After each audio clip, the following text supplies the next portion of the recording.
Aí, turma, já trocamos a correia dentada do Uno Vivace, rolamento tensor, bomba d'água também trocamos, bomba d'água nova, ferramenta aí.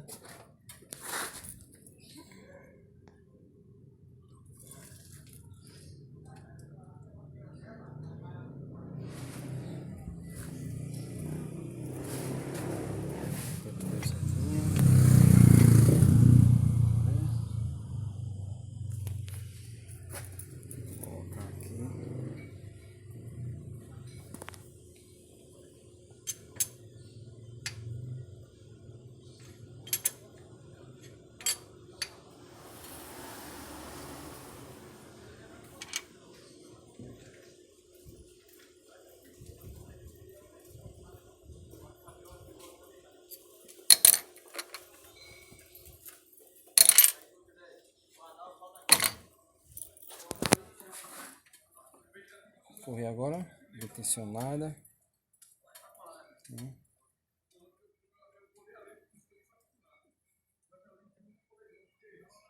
Tá mais aqui.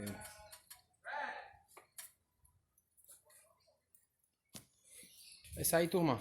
Só para deixar recheado para vocês como trocamos a correia dentada, ficou bem justo agora. Videozinho curto aí, espero que você tenha gostado aí. Valeu!